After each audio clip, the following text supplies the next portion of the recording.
दुनिया की सबसे बड़ी जमहूरियत का ढोल पीटने वाले मुल्क का असल चेहरा तब बेनकाब होता है जब इक्तदार के ऐवानों में बैठे लोग सच्चाई के एक एक लफ्ज से खौफजदा होने लग जाते हैं। आर्ट, सिनेमा और तारीख की किताबें गवाह हैं कि जब भी किसी ने मजलूम की आवाज़ बनने की कोशिश की, रियासत ने सेंसरशिप और ताकत का हथकंडा इस्तेमाल करके उसका गला घोंट दिया।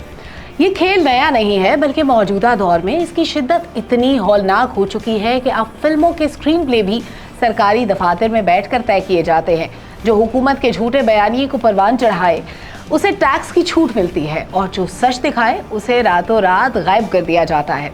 इसकी ताज़ा तरीन और बदतरीन मिसाल हाल ही में सामने आई जब दिलजीत दोसांझ की फिल्म सतलुज, जिसे पहले पंजाब 95 का नाम दिया गया था, OTT प्लेटफॉर्म पर रिलीज की गई और उसके महज 2 दिन बाद ही अचानक गायब कर दी गई। ये फिल्म कोई मनगढ़ंत कहानी नहीं थी, बल्कि पंजाब के उस जुर्रतमंद इंसान दोस्त कारकुन जसवंत सिंह की जिंदगी का सच्चा अक्स थी, जिसने 90 की दहाई में पुलिस के मावराए अदालत मुकाबलों और लापता होने वाले हजारों सिख नौजवानों की शनाख्त शुदा लाशों का कट्टा चट्टा दुनिया के सामने रखा। जसवंत सिंह को उनके सच की कीमत अपनी जान देकर चुकाना पड़ी थी जब 1995 में उन्हें उनके घर के बाहर से अगवा किया गया और फिर वो कभी लौट कर वापस ना आए।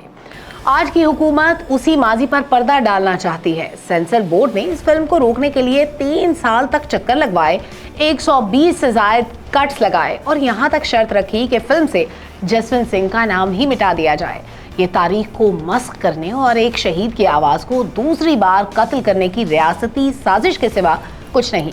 भारत में अक़लियतों और बिलखुसूस मुसलमानों और सिखों के खिलाफ नफरत की जो आग इस वक्त लगी हुई है, उसे बाकायदा रियासती सरपरस्ती हासिल है। माजी की मिसालें देखें तो 2002 के गुजरात फसादात का दाग आज भी मोदी हुकूमत के दामन पर वाज़ेह है, जहां इंसानी हुकूक की धज्जियां उड़ाई गईं और अब उसी नफरत को पूरे मुल्क में फैला दिया गया।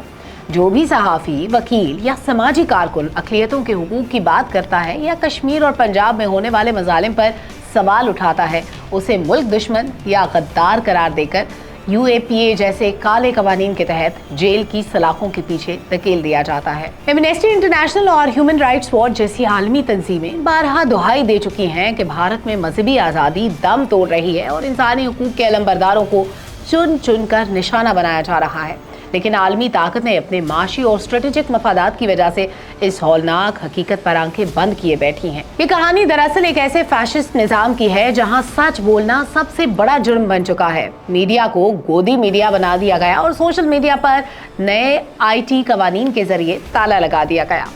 लेकिन तारीख गवाह है कि आवाज़ों को आर्जी तौर पर सेंसर तो किया जा सकता है, उन्हें हमेशा के लिए मिटाया नहीं जा सकता। दिलजीत दोसांझ का कहना है कि अब फिल्म नहीं रुकेगी, जसवंत सिंह साहब की आवाज़ को कोई नहीं दबा सकता। इस बात का ऐलान है कि जुल्म जितना भी संगीन हो जाए, सच्चाई की गूंज दीवारों को चीर कर बाहर आ ही जाती है। दुनिया की नाम नेहाद सबसे बड़ी जमहूरियत आज अपने ही शहरियों और अक़लियतों के लिए एक मक्तलगाह बन चुकी है, जहां इक़्तिदार के नशे में धुत हुक्मरान हर उस हाथ को काट देना चाहते हैं जो इंसाफ के लिए उठता है।